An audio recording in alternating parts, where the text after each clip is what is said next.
Hare Krishna,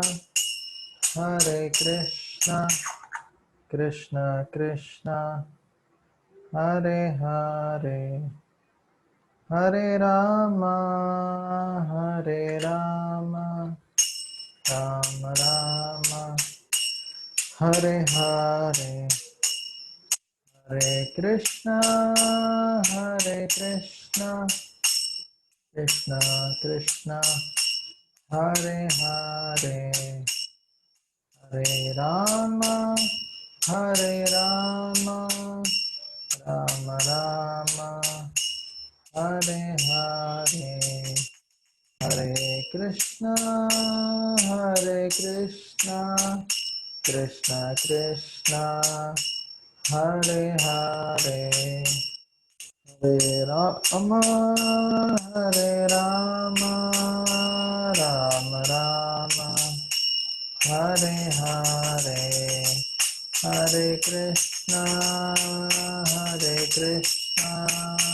Krishna Krishna, Hare Hare, Hare Rama, Hare Rama, Rama Rama, Hare Hare, Hare Krishna, Krishna Krishna, Hare Hare, Hare Rama, Rama Rama, Hare Hare, Hare Krishna,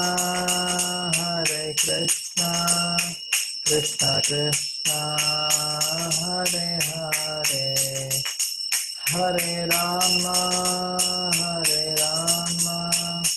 Rama Rama, Hare Hare, Jaya Radha Madan Mohan Radha Madan Mohan Radha, Jai Prabhupada, Jaya Prabhupada, Prabhupada, Jaya Prabhupada.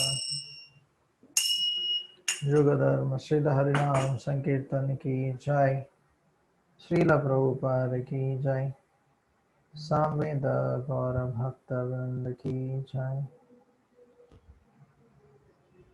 ओम अज्ञानतिमिरन्धस्य ज्ञानाञ्जनशलाकया चक्षुरुन्मिलितं येन तस्मै श्रीगुरवे नमः। नमो विष्णुपदाय कृष्णप्रेष्ठाय भूतले श्रीमते भक्तिवेदान्त स्वामिनिति नामिने। नमस्ते सरस्वते देवे गौरवाणी प्रचारिणे, निर्विशेष शून्यवादी पाश्चात्यदेशतारिणे। जय श्री कृष्ण चैतन्य प्रभु नित्यानंद, श्री अद्वैत गदाधर शिवासादि गौरभक्तवृंद। हरे कृष्णा कृष्णा कृष्णा हरे हरे, हरे Ram Ram Ram Hare Hare. Hare Krishna. So we are discussing from Srimad Bhagavad Gita, chapter 2, text 38. Sukha dukkhe samakritva labhalabho jaya jayo tato yuddhaya yujyasva naivam papam avapshasi. Translation and purport by His Divine Grace A.C. Bhaktivedanta Swami Srila Prabhupada. Srila Prabhupada ki jai. Do thou fight for the sake of fighting, without considering happiness or distress, loss or gain, victory or defeat, and by so doing you shall never incur sin. Purport. Lord Krishna now directly says that Arjuna should fight for the sake of fighting because he desires the battle. There is no consideration of happiness or distress, profit or loss, victory or defeat in the activities of Krishna consciousness. That everything should be performed for the sake of Krishna is transcendental consciousness. So there is no reaction to material activities. He who acts for his own sense gratification, either in goodness or in passion, is subject to the reaction, good or bad. But he who has completely surrendered himself in the activities of Krishna consciousness is no longer obliged to anyone, nor is he a debtor to anyone, as one is in the ordinary course of activities. It is said, Devarshi Bhutatma Ninam Pitrinam Na Kinkaro Nayam Nanicha Rajan Sarvatmana Ya Sharanam Sharanyam Gato Mukundam Parihritya Kirtam. Anyone who has completely surrendered onto Krishna, Mukunda, giving up all other duties, is no longer a debtor, nor is he obliged to anyone, nor the demigods, nor the sages, nor the people in general, nor kinsmen, nor humanity, nor forefathers. That is the indirect hint given by Krishna to Arjuna in this verse. And the matter will be more clearly explained in the following verses. Ukam karoti vachayam, tivachalam pangulangayate girim, yatkripaha tamaham vande, Shri Gurum Dinatarinam. So here we see how Krishna is inspiring Arjuna to fight. So we see in the first chapter how Arjuna was not willing to fight. He gave so many reasons for not fighting, and finally he gave up fighting, and he wanted to even beg. But finally, in a bewildered state of consciousness, he finally surrendered to Krishna as his disciple. And then we see how Krishna taught him the knowledge of soul, how the body is temporary, soul is eternal.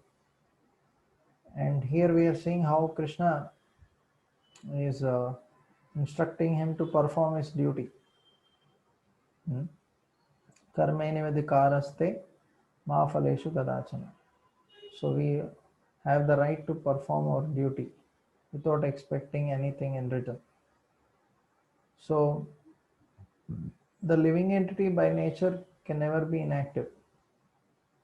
He has to be active. So according to one's nature, guna and karma, there are different varna and ashrams. There are brahmanas, kshatriyas, vaishyas, shudras. There is brahmachari ashram, grahastha ashram, vanaprastha and sannyas ashram. So different people, according to their nature, they take up different roles and responsibilities. So we'll not go into those details now. But basically, Brahmana is one who studies the Vedas, teaches the Vedas, and performs the yajnas for the welfare of the humanity, guides the humanity. The Kshatriya is one who protects people in general and guides them. He follows as per the Brahmanas. He follows the Brahmanas. So here Arjuna, as a Kshatriya, is supposed to fight because he's supposed to protect the citizens from adharma, because Kauravas, they have spread adharma everywhere. They themselves are following adharma. They are not following religious principles. So Krishna wanted that dharma should be established. Krishna consciousness should be established in the kingdom. So if Kauravas are there, then it is difficult, right? So because Yadyad Acharite Shreshtas Tadda Deveta Rojana Sayat Pramanam Kurute Lokas Tadanuvartate. So whatever standards a leader sets, that's what the common men will also follow. So they the Kauravas were setting wrong example. So Krishna wanted that the Pandavas should fight. So somebody may say that why is Krishna inspiring Arjuna to fight? He should tell him not to fight. there should be non-violence. uh, why unnecessarily violence, so many people will be killed. So actually sometimes violence is also required to establish the religious principles, to establish dharma. So in a society, if there is if there are no kshatriyas, uh, for example, if there is no police, what will happen? So much of disturbance, right? So same way, in a kingdom, there is need of kshatriyas who will protect and guide the citizens to follow proper dharma. Otherwise, there is a lot of disturbances. So previously, before the war, already Krishna personally went and tried to stop the war. Right? He went as a messenger, and we know how Duryodhana tried to attack him also. So Krishna and Pandavas tried all the means. Pandavas also said that they don't want to have all the kingdom. They want to just rule uh, small villages. They said if you give 5 villages, because as Kshatriyas they have to rule. So they said that even if you give 5 small villages, we'll be satisfied. But what Duryodhan said? Duryodhan said nothing doing. We will not give you even no, land of the pin of the head. Sorry, the head of a pin. That much small land also we will not give. So finally, then they have to fight, right? Because Duryodhan is very adamant, not listening. So in some situations, violence is required. Otherwise, people will only exploit, right? So it's not that every time one has to tolerate all the problems given by others. Sometimes uh, violence is required for the sake of establishing dharma. So, and while performing the duties in this world, karmeni vadikaraste ma phaleshu kadachana. So, Krishna is telling, don't consider happiness or distress, profit or loss, victory or defeat, because uh, it is up to Krishna to give either success or failure, right? So, and especially if you are doing those activities for the pleasure of Krishna, then that itself is success. Hmm? This is a very important thing to understand. Uh, if you do anything for Krishna's sake, even externally, if there is failure, if Krishna is pleased, that is still success. So I'll give some examples.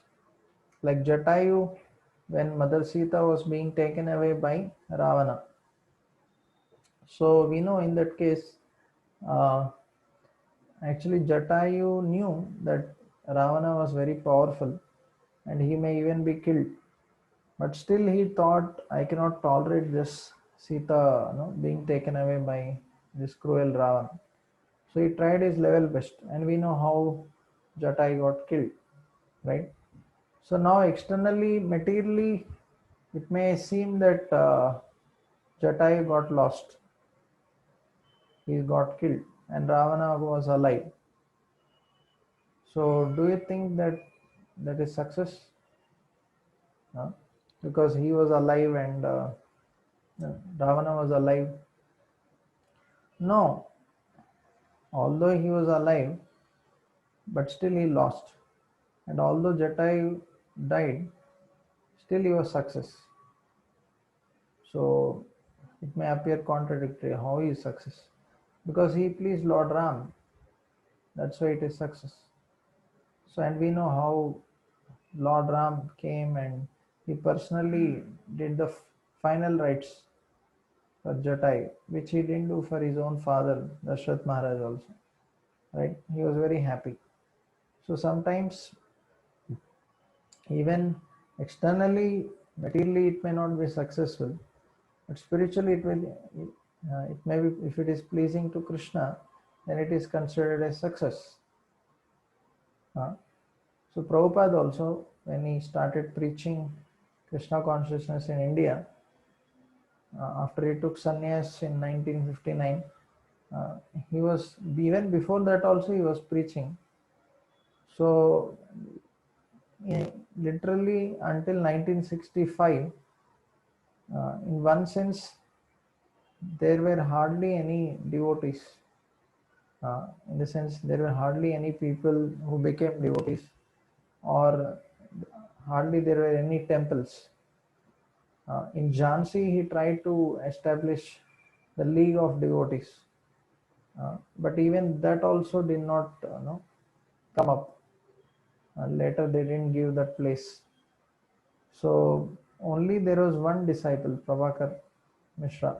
So he was the only one who became his disciple, and he gave few classes here and there.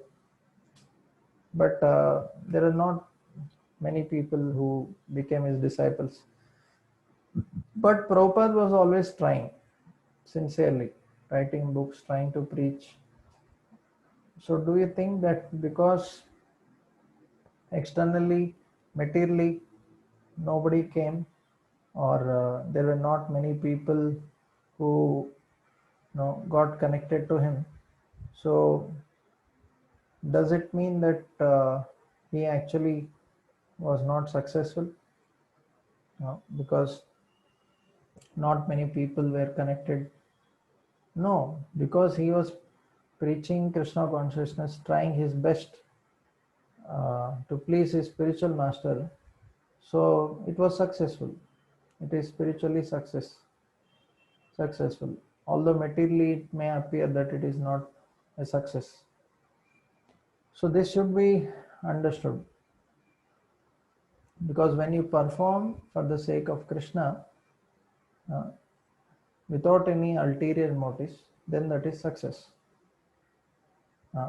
But when you perform anything for one's own sense gratification, one's own selfishness, so then it is not real success. Okay, so the same activities when you perform to please Krishna, that is not binding. But the same activities when you perform for your own sense gratification, that is binding. Now suppose somebody is working in a company. So a devotee may be also working in a company, and a non-devotee also may be working in a company. So the activity may be same. He is also doing some programming and he is also doing. So then what is the difference?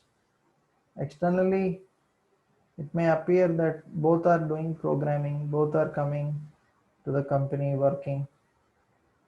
So externally the activities are same. So does it mean that both are pleasing Krishna? So what determines uh, whether someone is pleasing Krishna or whether someone is not pleasing Krishna? Yes, anybody would like to answer? Because externally both are working.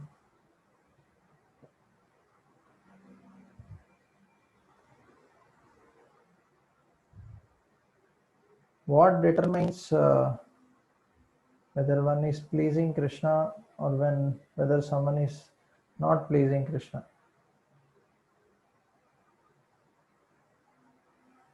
Any answers?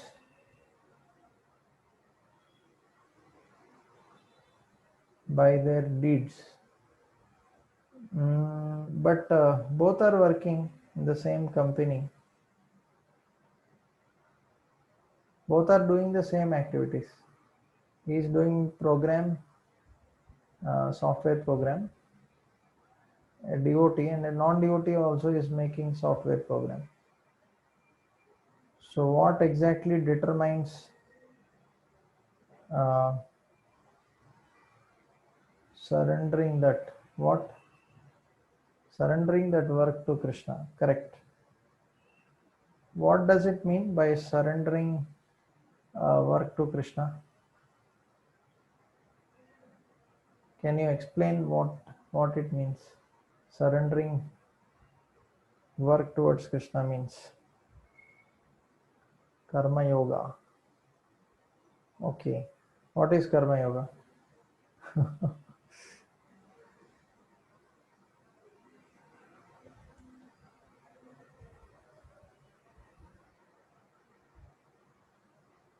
Okay, yeah, giving result of work to Krishna. Correct. So basically, one offers the result of one's work to Krishna, only getting done through us. Okay. So basically, we are offering the results of our work to Krishna. Yeah. So that is the main difference. The difference is in the consciousness. So one is doing the program, but he is offering the results of his work for the pleasure of Krishna. The other person is doing it for his own sense gratification. And also while working, he is trying to be Krishna conscious. So as we discussed, how a devotee tries to be Krishna conscious always. Krishna also told Arjuna, Mam Anusmara Yuddhacha, that even while you fight, try to think of me, right? So it is possible when we are attached to Krishna, uh, when we are able to see Krishna's energies everywhere, Krishna manifesting through his energies.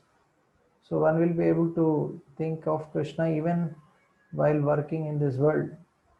So I gave example of a mother seeing the things of the child. Even when the child is not there, when she sees the different things of the child, so she automatically remembers the child, right? The child, the child may go to school, but the mother may see the books and socks and clothes. She will remember the child. Same way, when a devotee sees the various things in this world, he sees them all in relation to Krishna. And these are all Krishnas. These are all energies of Krishna. So in that way, he is Krishna conscious. And also while working, also he depends on Krishna.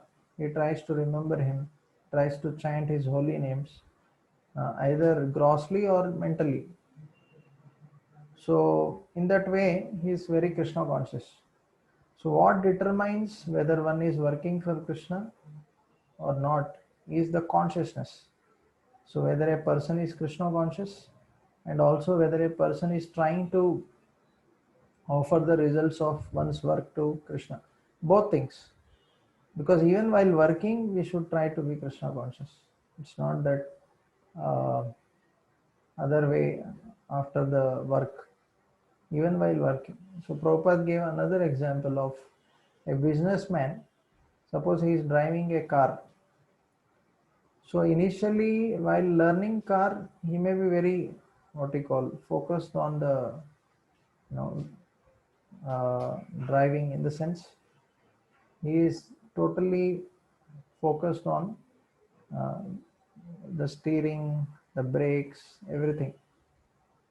But gradually, when he becomes expert, so he simultaneously drives carefully, but at the same time, he is also thinking about his business because he is attached to his business. He thinks, oh, what to do, how to increase the business, why this loss is coming, right? So many things he has to think. So simultaneously, both things are going on. Why? Because he has become very expert in his driving. Same way, in the material world, everybody has to do some material duties. So one should become so expert in those material duties that he keeps doing those things and at the same time remains Krishna conscious. So that is how a devotee should try.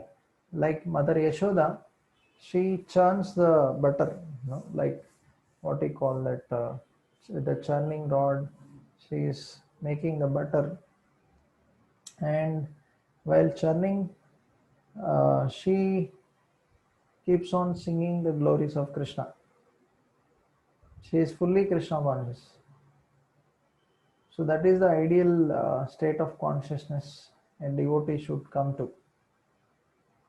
So when a devotee is Krishna conscious, so that doesn't mean that he has to neglect. It's not that, okay, now I am a devotee, so to hell with all these material duties. I will stop, working, going to office, or I'll not study. No, I'll give up all these things. I'll just chant and whole day I will just chant or read. Nothing, not like that. Krishna did not tell Arjuna to sit in the battlefield and now you chant. No, Krishna told Arjuna that he has to fight, right? So everybody has to perform their duties. But there is a stage where, towards the end of life, where one has to fully focus his mind, senses on Krishna. When one takes Vanaprastha ashram. So that is a different thing. But normally, everyone has to perform while staying in this material world. But at the same time, one is very careful and one tries his level best to remain Krishna conscious. So one has to be very alert while performing duties in this world. Generally, what happens is one gets swayed away by the waves of material existence. In the sense, one completely forgets uh, because of the material world, the three modes: goodness, passion, and ignorance. One gets influenced because externally, while you deal with people and things in this world, you get affected by passion, ignorance, or even goodness. Goodness is good in the sense that is easy in that platform, it is easy to practice. But in the mode of passion and ignorance, one may very easily get affected and forget Krishna. That's what happens. When you deal with people and things in this world, you get affected by their association and you forget Krishna.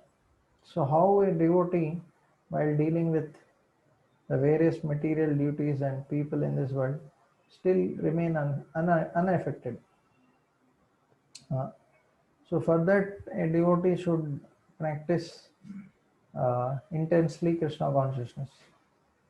So he has to prepare himself to face the material world, to face Maya.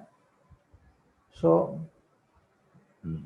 just like a soldier, he trains himself before going to the war. It's not that directly he jumps in the war and starts. So even when there is no war, a soldier has to practice. So there is a nice statement in the military camps where they train people in military. So it is mentioned, the more you sweat in peace, the less you bleed in war. So when there is no war, it's not that the military people are sleeping. No, they continue their exercise, jogging, training themselves with various weapons, jumping over walls, everything. They work as hard as they are in war. So why they do like this? Because anytime there could be war, so they have to be fit, right? Suddenly, if terrorists attack and they have to go, so they can't say, "Oh, I have not been practicing, so let me train." So they should be ready anytime. So same way, a devotee should train himself before going to meet various people and things in this world. So especially in the morning, one should prepare himself by chanting Hare Krishna, by studying Prabhupada books regularly. So one should try to chant Hare Krishna, Krishna Krishna, Hare Hare, Hare Ram, Ram Ram, Hare Hare. So we should try to chant this mantra as much as possible in the morning. Actually, ideally, devotees chant 16 rounds so that they remain very strong.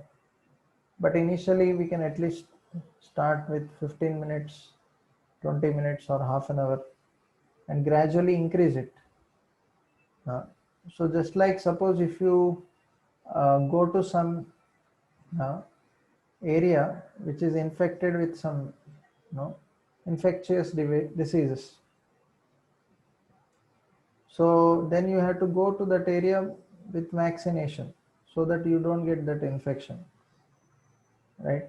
So if you are having if you get that vaccinated, then you will not be affected by that virus. So same way, this material world around us is infected with the modes of passion, ignorance. Like suppose you go to marketplace, very busy, people are running here, there, like lot of passion. You can feel it, right? So we also get affected, right? Or if you go to, if people go to what you call this pub or some dark place filled with all ignorance, so then we also get affected, where people drink, they are all in mode of ignorance. Then by going to the such place, one gets also affected by those modes. But we suppose if you go to a garden, everything is neat, so that is like mode of goodness. So the place also affects our consciousness, right? You can't say that the place doesn't affect us, right? But temple is in pure goodness. It is even above goodness. It is transcendental. So definitely that's why when people come to temple, take darshan, surely we can see that there is a lot of difference in our consciousness, right? We feel a lot of difference in our consciousness. So that is because the temple is in mode of transcendental goodness, even beyond goodness. So, so that's why we should prepare ourselves, just like the soldiers are preparing. So morning time is the best time before you go to your work or your college, whatever. So you have to prepare yourself. So chanting Hare Krishna is like that vaccine. So the more you chant, the more you are protected from all the bad association. Because Krishna is fully pure, Shuddham, right? So and by associating with him, you also become pure, right? So that is how we remain unaffected. Uh, so another thing it is mentioned that when you surrender to Krishna, there is no need to surrender to uh, anybody else. You no longer have any debts to the demigods, nor the sages, nor the people in general, nor kinsmen, nor the forefathers. So that is when you fully surrender, completely surrender to Krishna. To the degree you surrender, to that degree you don't have these debts.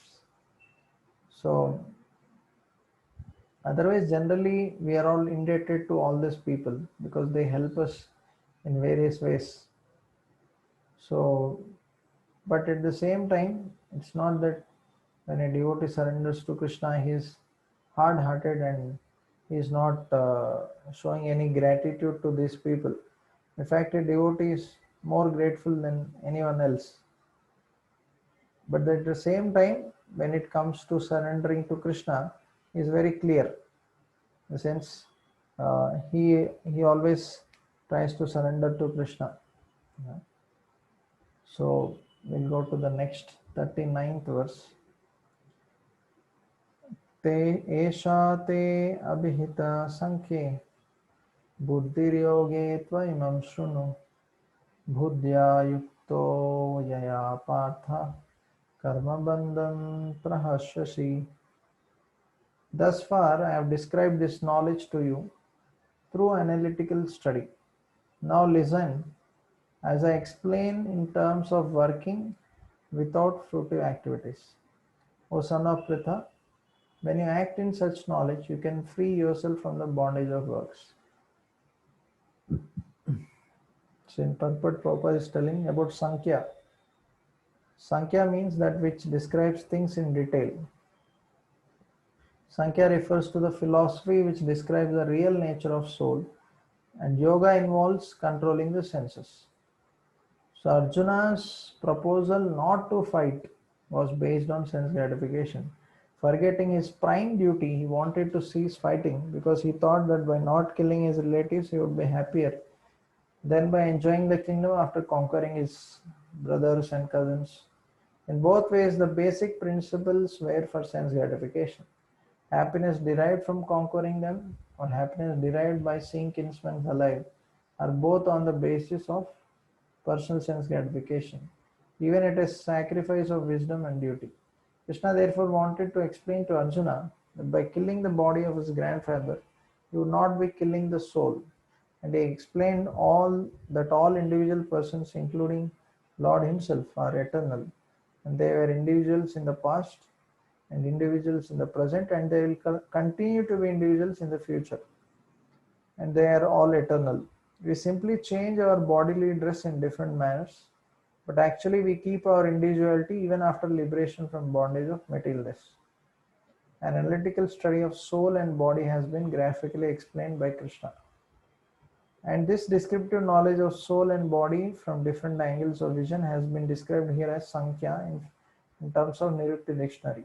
This Sankhya has nothing to do with the Sankhya philosophy of Atist Kapila. Uh, the Sankhya philosophy was expounded in the Srimad Bhagavatam by true Lord Kapila, the incarnation of Krishna, who has explained it to his mother Devahuti. So it is clearly explained by him that the Purusha or the Supreme Lord is active and that he creates by overlooking the Prakriti. That is given in the Vedas and in the Gita. So I think we'll discuss here until this point. Later we'll discuss the other things. So basically, until now, Krishna has explained about the soul and the body, the difference between the soul and the body, and how the soul can never be destroyed, it is eternal. So that is like Gnana Yoga, where one tries to understand difference between body and soul and become detached. But now Krishna wants to explain Karma Yoga, where one can work without becoming attached to the results, so that one becomes free from the bondage of work. So then Prabhupada is explaining uh, that Sankhya Yoga. So Sankhya Yoga basically means studying the 24 elements. Uh, the 24 elements means basically includes the 5 working senses, the 5 knowledge gathering senses, then the 5 elements, uh, physical elements, earth, water, fire, air, ether, and the 3 subtle elements, mind, intelligence, ego. So, and then the 5 sense objects, and then there is soul, the 24th element, and there is also super soul, which is the 25th element.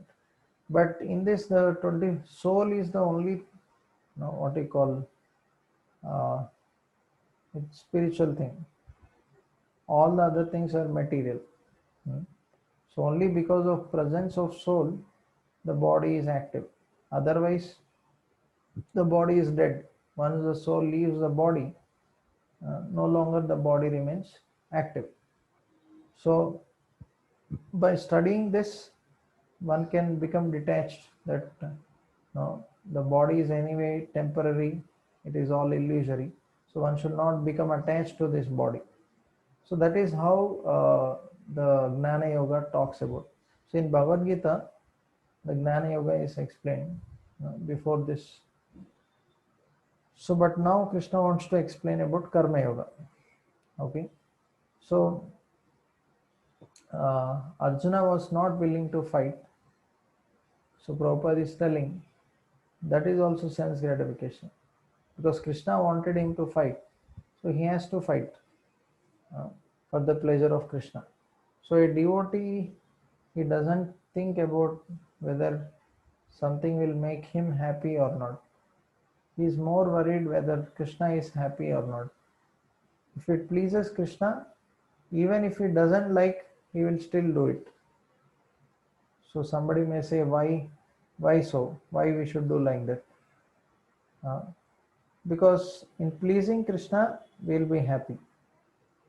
And by not pleasing Krishna, we will be morose. We cannot be happy. Because the nature of soul is to please Krishna. It is eternally part and parcel of Krishna. Mame Vamsha Jiva Loke Jiva Bhuta Sanatana. So it is part and parcel of Krishna, and Jivera Swarupai Krishnera Nityas. The constitutional position of the soul is to serve and please Krishna. So the soul can be happy only by serving Krishna. So that's why one should always endeavor to please Krishna, whatever he is doing and whatever one is trying to do. So Krishna wanted Arjuna to fight, so he has to fight for the sake of Krishna. So, but otherwise Arjuna was giving various reasons why he don't want to fight and all.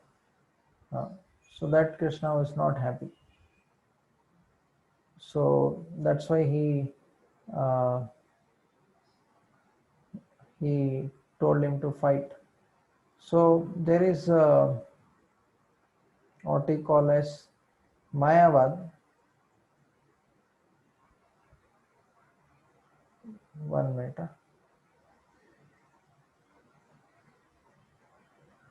Yeah. Yeah. So here it is mentioned after the explaining the Sankhya philosophy that the Supreme Lord, he creates by looking over the Prakriti.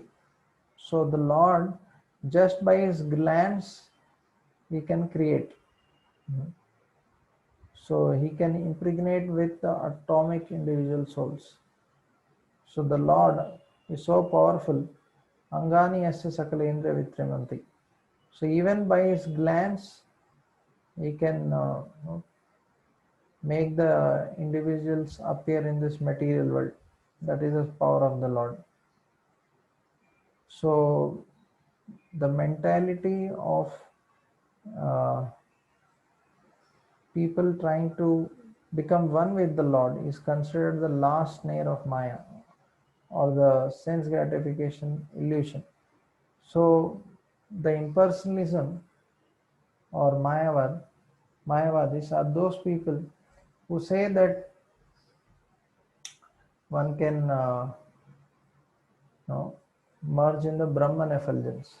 The Brahman effulgence is the effulgence coming from the Lord.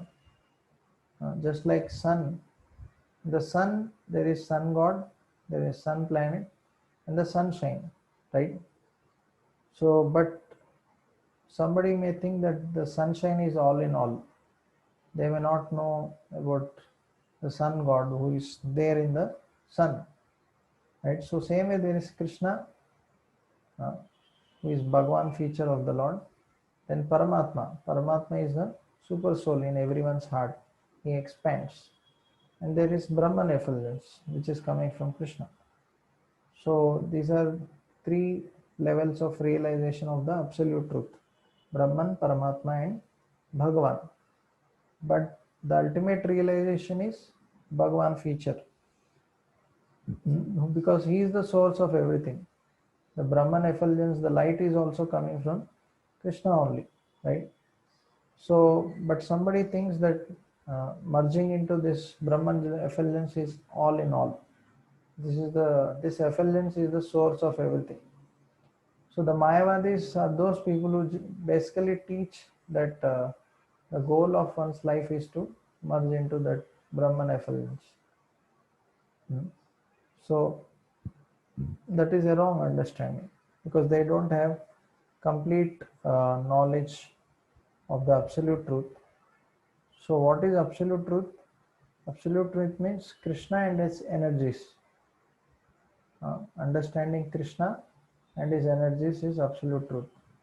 So somebody has a partial understanding of that absolute truth. He thinks that the Brahman effulgence is all in all. So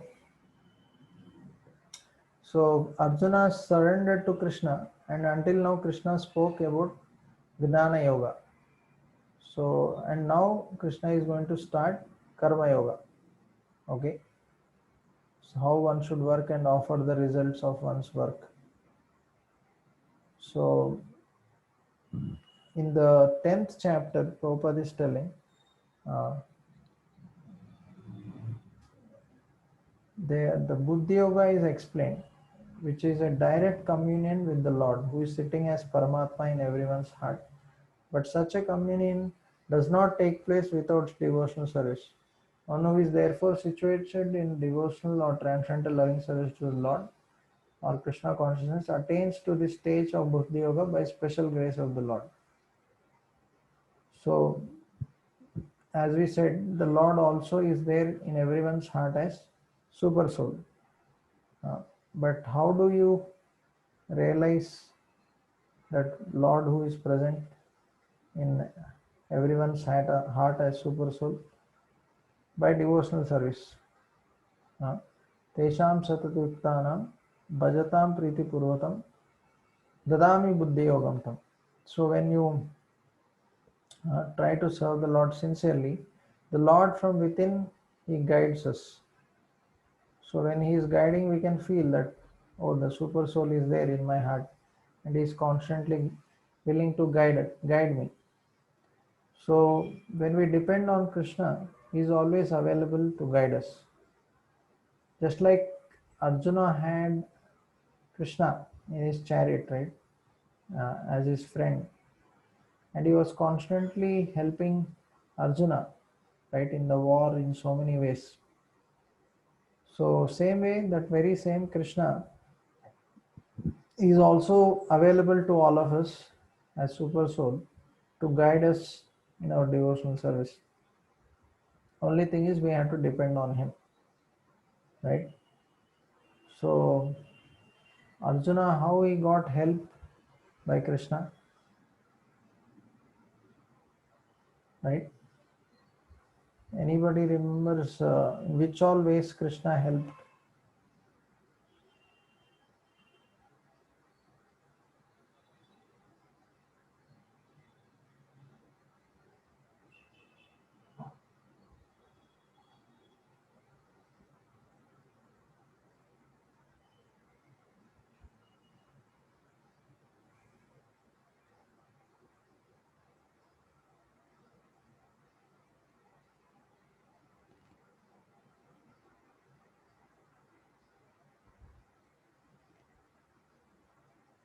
Okay, killing Jayadratha by hiding the sun. Okay,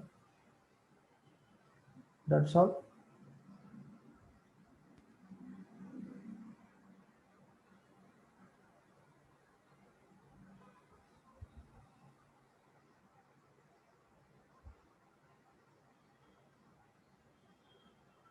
That is only one, but there are many other things which Krishna did. He also protected him from various other things, like he guided him. He guided him in killing Bhishma, who was undefeatable. Also, he guided in killing Dronacharya. Also, when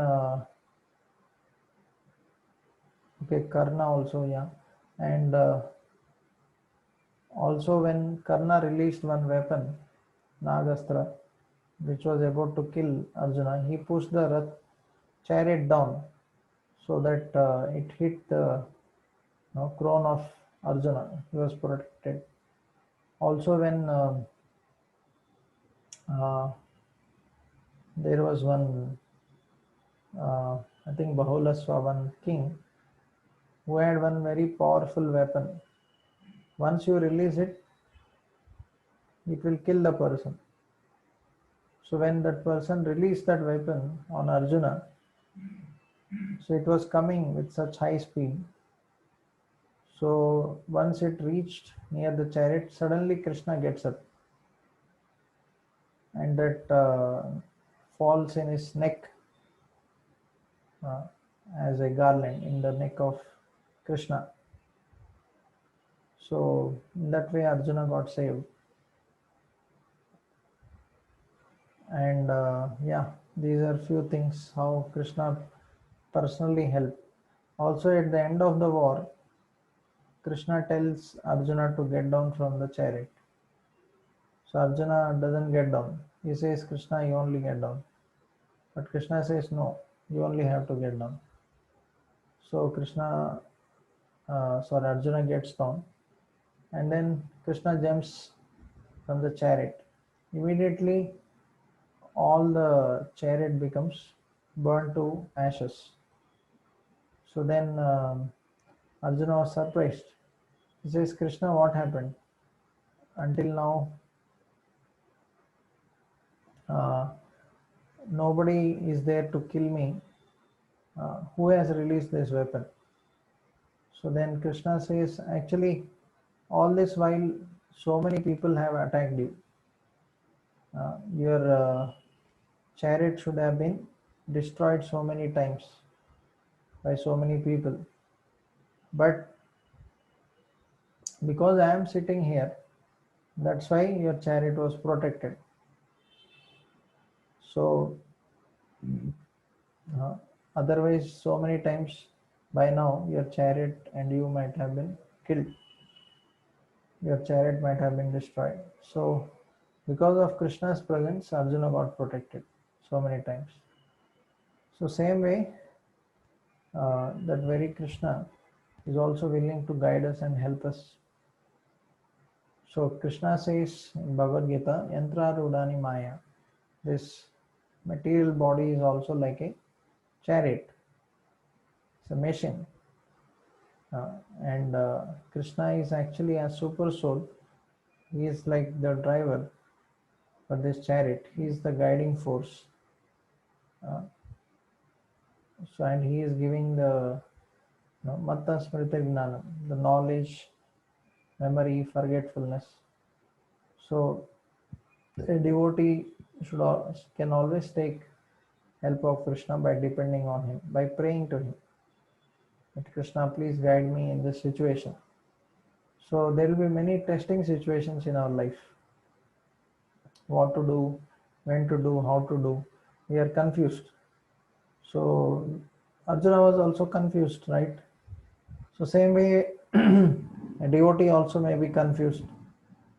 But when he depends on Krishna, then Krishna will guide him how to do, what to do, when to do. So that way he will not get distracted. He'll be protected. So that is what Krishna is telling us, that we should depend on him so that we'll take the right direction while dealing with people and things in this world. We don't get distracted. Okay, so I think we'll just do small revision. So I'll just ask few questions from whatever we discussed, so you can try to answer.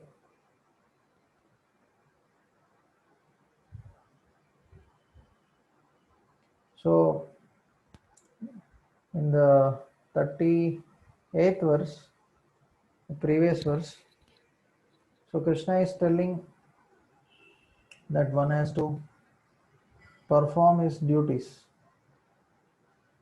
But while performing his duties, in what consciousness should one perform his duties?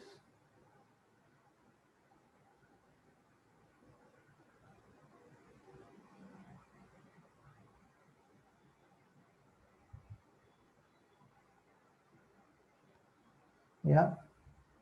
What is the right consciousness Krishna talks? Yeah, okay, in Krishna consciousness, that is one thing. What else? Offering the fruits of work to Krishna. Okay. Okay, that is one thing. What else? Also, Krishna says without expecting any results or without getting distracted by success or failure, right? We get affected by success, failure, or happiness, distress.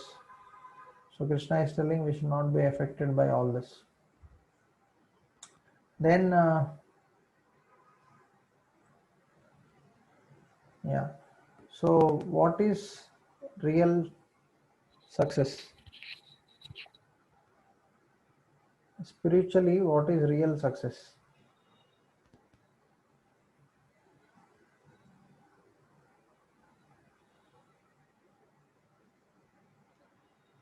What is real success?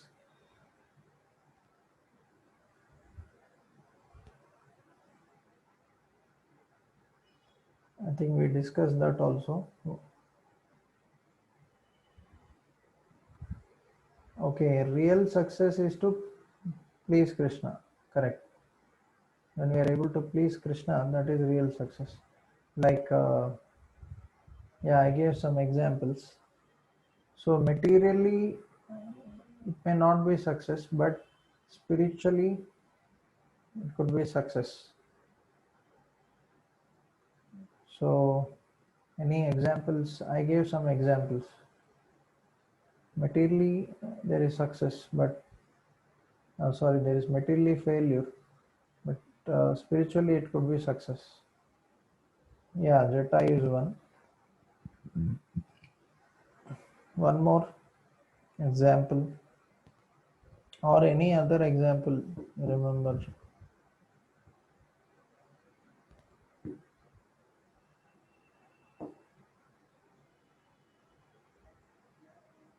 Prabhupada, Srila Prabhupada's example I gave. Srila Prabhupada, although initially it appeared that materially there is not much success, but actually because he did everything for pleasure of Krishna without expecting anything in return, so it is success. It is pleasing to Krishna, right? So,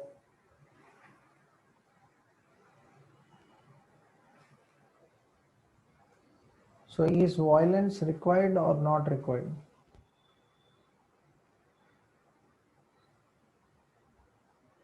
Or should one always be non-violent?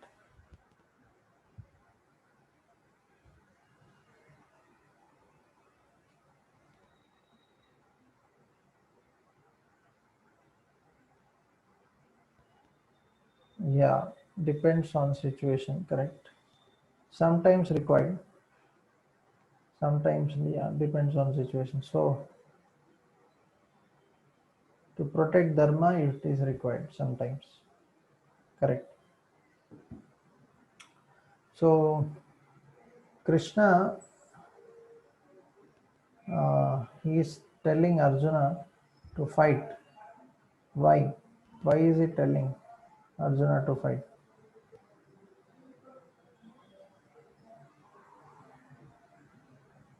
Is it not violence? Although he is the Supreme Lord, why is he forcing Arjuna who doesn't want to fight? It is better to remain peaceful. So many thousands and millions of people are getting killed. See, because of Krishna in the Kurukshetra war, so many people got killed. So, is this is this not wrong? Unnecessarily, because of Krishna, so many are getting killed. No, why can't he just remain peaceful. Why Krishna has to uh, unnecessarily kill all these people? But in the name, just for sake of kingdom, why they have to fight? Why not just leave it to Kauravas? If they leave it to Kauravas, so many people will not be killed. No? In the war, millions of people got killed. So the Pandavas and Krishna could have been thinking about this, and they could have just left it, and right, they could have stopped fighting, because of which so many will be saved. No? So somebody may say this question: if they didn't fight, so many people would have been saved. It will be unjust to not fight. Why?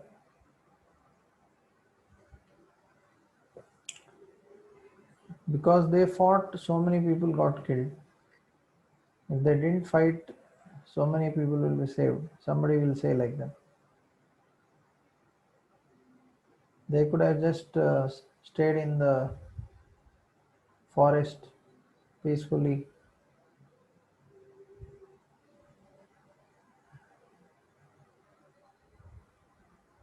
Soul is ultimate. Okay. Now the point is that, yeah, they could have remained in the forest and all that, but if Kauravas continued, uh, the people will go to hell, because they are following adharma, and the people will also suffer. They will not be able to set proper example, and people will go in the wrong direction, right? But if yeah, but if Pandavas are there, even though many people are killed, the wrong bad people only are killed. Maybe some good people also got killed according to their karma, but then later on, after all that killing, dharma is established and people will be happy forever. In the sense, later on, because of the Pandavas, right? They will set proper standards, and all people can go to spiritual world. Yeah. So how a devotee remains uh, Krishna conscious?